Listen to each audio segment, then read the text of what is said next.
Hello friend, welcome to किताब official YouTube channel. Friend, आज की इस वीडियो में हम जो है एलपी टेक्नीशियन का पहला क्लास साइंस का लेने जा रहे हैं। ठीक है, इसमें जो पहला क्लास देखेंगे वो हम लोग गति से जो है शुरू करेंगे पहला क्लास। ठीक है, उसके बाद जो भी चैप्टर आपके एलपी टेक्नीशियन के सीबीटी 2 के basic science and engineering drawing में जो भी चैप्टर आपका आता है वो जो है कवर इसमें हम करेंगे इस चैनल पे। तो चैनल पे नए हैं जो कैंडिडेट वो लोग सब्सक्राइब कर दे, चैनल को शेयर कर दे, ताकि इससे जो है आपका एलपी टेक्नीशियन का जो प्रिपरेशन है वो साइंस का, यहाँ बेसिक साइंस का कंप्लीट हो जाएगा। ठीक है, तो चलिए इसको वीडियो को शुरू करते हैं। तो फ्रेंड, इसमें पहला टॉपिक जो है वो है अदिश एवं सदिश राशियाँ। ठीक है, स्केलर एंड वेक्टर क्वांटिटीज क्या होती है। ठीक है, तो भौतिक राशियाँ जो होती है फ्रेंड वो दो प्रकार की होती है। एक आपका होता है अदिश राशि, दूसरा आपका होता है सदिश राशि, मतलब कि scalar quantities and vector quantities. ठीक है, तो अदिश राशियाँ किसे कहते हैं देखते हैं। तो वैसे भौतिक राशियाँ जिनको जो है व्यक्त करने के लिए केवल आपको परिणाम की आवश्यकता होती है, दिशा की आवश्यकता उसमें नहीं होता। ठीक है, उसको क्या कहते हैं हम लोग, अदिश राशियाँ कहते हैं।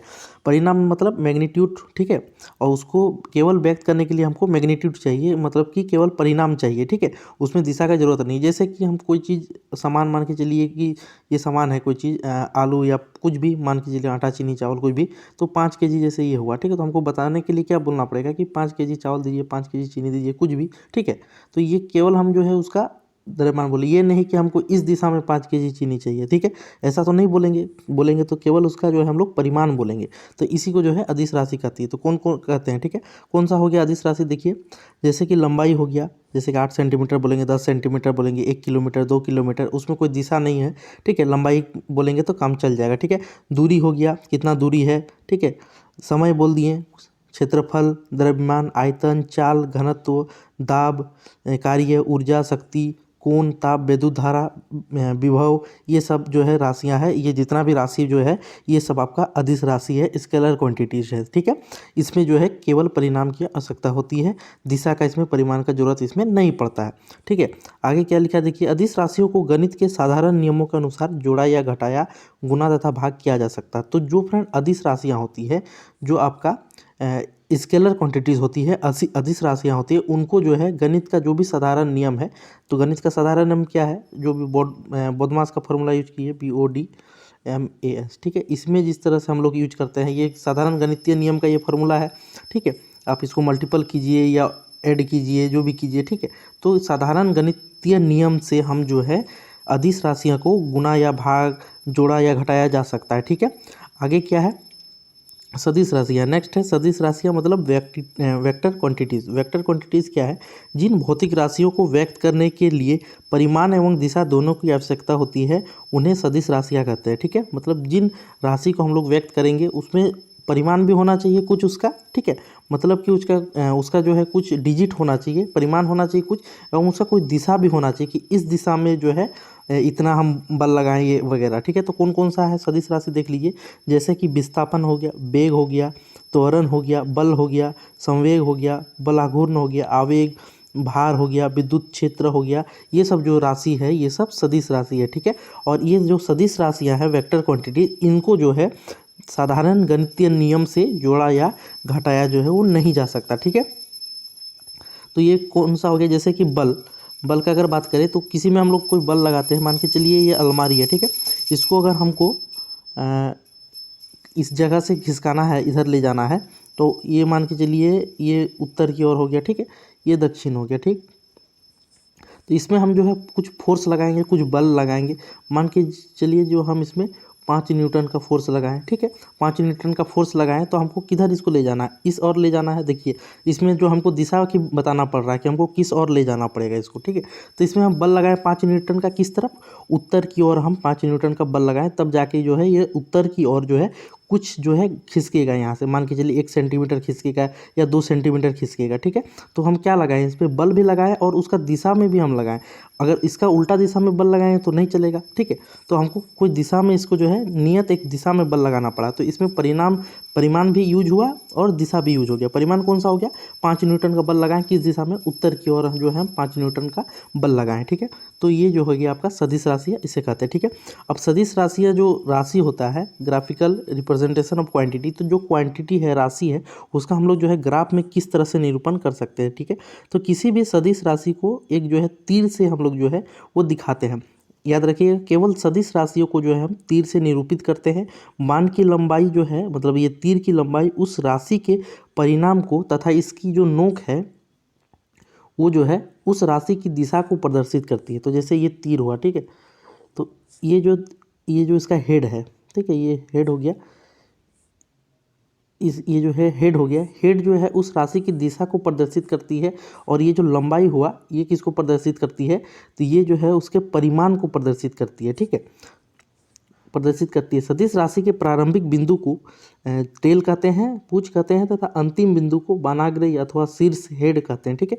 सदिश राशि को उनके ऊपर तीर लगाकर व्यक्त किया जाता है। जैसे बल्ब को जो है, बल्ब का मात्रक होता है एफ, ठीक है, और उसको ऐसे तीर लगा के दिखाएंगे तब जो है ये सदिश राशियाँ हुआ, ठीक है। इस तरह से हम लोग दिखाते हैं। जैसे समय को तो दिखाना है तो पी दिखाएं और उसके बाद उसके हेड पे ऐसे करके तीर लगा देना है। तो ये जो है सदिश राशियों का इस तरह से जो है वो निरूपण होता है, ठीक है। तो आपने फ्रेंड क्या समझा कि सदिश राशियाँ जो है उसको व्यक्त करने के लिए परिमाण एवं दिशा दोनों की आवश्यकता होती है, बट जो अदिश राशियाँ होती है स्केलर क्वांटिटीज़ उनको व्यक्त करने के लिए केवल परिमाण से ही जो उनका काम चल जाएगा। अगर परिमाण है तो भी उनका जो है काम चल जाएगा, ठीक है। अब देखते हैं सदिश और अदिश में क्या अंतर है, ठीक है। सदिश और अदिश में क्या अंतर है देख सकते हैं। पहले जो है अदिश राशि है उसके बाद सदिश है। तो अदिश राशियों में केवल परिमाण होता है, सदिश राशियों में दिशा एवं परिमाण दोनों होते हैं, ठीक है।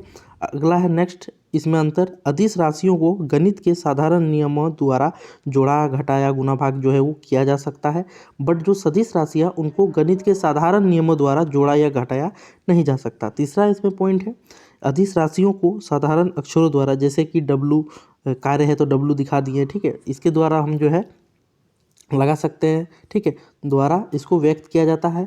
लेकिन सदिश राशियों को उनके ऊपर जो है तीर लगाकर दिखाया जाता है। जैसे कि बल एक सदिश राशि है तो उसको एफ के ऊपर तीर लगाकर व्यक्त किया जाता है, ठीक है। चलिए अगला हम लोग देखते हैं क्या है। अगला है फ्रेंड विराम एवं गति अवस्था। जो गति है उसका जो है कुछ अवस्था होता है, ठीक है, कुछ उसका जो है स्टेजेस होता है। कौन कौन सा स्टेज होता है तो देखिए उसका जो होता है विराम अवस्था होता है, एक होता है उसका गति अवस्था, रेस्ट एंड मोशन स्टेज। तो विराम अवस्था हम लोग किसे कहेंगे, तो विराम अवस्था उसे कहेंगे कि यदि किसी वस्तु की स्थिति में समय के साथ साथ कोई परिवर्तन नहीं होता है तो वो वस्तु विरामावस्था में कहलाती है। जैसे कि मेज पर रखी पुस्तक, पृथ्वी पर खड़े पेड़ पौधे तथा बिजली के खंभे आदि। तो फ्रेंड विराम अवस्था में हम लोग किसे कहेंगे, जिसके समय के साथ कोई परिवर्तन नहीं होता है, जिसमें समय के साथ कोई परिवर्तन नहीं होता है। जैसे कि इसमें उदाहरण दिया गया है, मेज पर रखी पुस्तक, कोई टेबल है उसके ऊपर हम जो है उसमें बुक रखे हुए हैं, ठीक है, तो उस बुक को हम जब तक जो है वो नहीं वहाँ से हाथ से हटा के हाथ में पकड़ के कहीं और जगह रखेंगे तब तक वो बुक जो है वहीं पड़ा हुआ रहेगा। तो मतलब कि क्या कि सुबह अगर ये बुक यहाँ पे 8 AM हो रहा है, सुबह में कोई बुक यहाँ हम रखें और ये रात का भी जो है 8 PM हो गया, अगर इस बुक को हम कभी इसको जो है अपने हाथ से उठा के कहीं दूसरे जगह अगर नहीं रखें तब तक जो है ये बुक यहीं पे पड़ा हुआ रह जाएगा, इसी टेबल पे पड़ा हुआ रह जाएगा।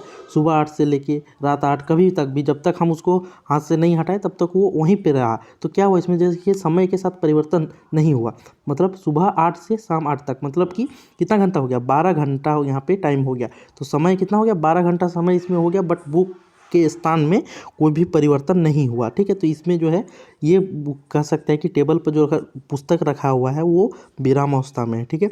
आगे क्या है, पृथ्वी पर खड़े पेड़ पौधे तथा बिजली के खंभे। कहीं पे देखे होंगे कि बिजली का खंभा है तो वो बिजली का खंभा तब तक वहीं पे रहेगा जब तक कि उसको कहीं पे वहाँ से उखाड़ के कहीं दूसरे जगह जो उसको नहीं लेके जाते। तो ये सब जो वस्तु रहता है ये सब जो है विराम अवस्था, रेस्ट स्टेज में कहलाता है ये सब, ठीक है। और इसी को जो है इसीलिए हम लोग इसको कैसे लिखेंगे, यदि किसी वस्तु की स्थिति में समय के साथ साथ कोई परिवर्तन नहीं होता है तो वो वस्तु विराम अवस्था में कहलाती है। तो इसमें क्वेश्चन फ्रेंड बहुत सिंपल पूछा ही जाता है, जैसे कि मेज पर रखी पुस्तक जो है वो किस अवस्था में है, पेड़ जो पृथ्वी में पेड़ पौधे है वो किस अवस्था में है। तो इस तरह का क्वेश्चन इसमें आपको देखने को मिलेगा एलपी टेक्नीशियन या एसएससी में, किसी भी एग्जाम में जो है कॉम्पिटिटिव एग्जाम में इससे क्वेश्चन आपका गति से रहता है, ठीक है। तो अगला क्या है देखिए, अगला है कि गति का अवस्था, गति अवस्था किसे कहेंगे, ठीक है। ये तो हो गया आपका विराम अवस्था। अगला है गति अवस्था मतलब मोशन स्टेज। तो यदि किसी वस्तु की स्थिति में समय के साथ साथ परिवर्तन हो रहा है तो वो वस्तु जो है वो गति की अवस्था में कहलाती है। मतलब कि कोई वस्तु है यहाँ पे, ठीक है, अगर उसमें समय के साथ जो है वो परिवर्तन हुआ, इस जगह से ये दूसरे जगह चला गया, तो इसमें कह सकते हैं कि वो जो वस्तु था वो गति अवस्था में कहलाती है। जैसे कि सड़क पर दौड़ती हुई मोटर कार, तो सड़क पर दौड़ती हुई मोटर कार है, ठीक है, मान के चलिए वो 8 बजे यहाँ पे है, 9 बजे कुछ दूरी पे होगा, क्योंकि वो दौड़ रहा है सड़क पे, मतलब कि वो चल रही है गाड़ी, ठीक है। तो 8 बजे यहाँ पे होगा, 9 बजे इस जगह पे होगा, 10 बजे यहाँ पे होगा, ठीक है।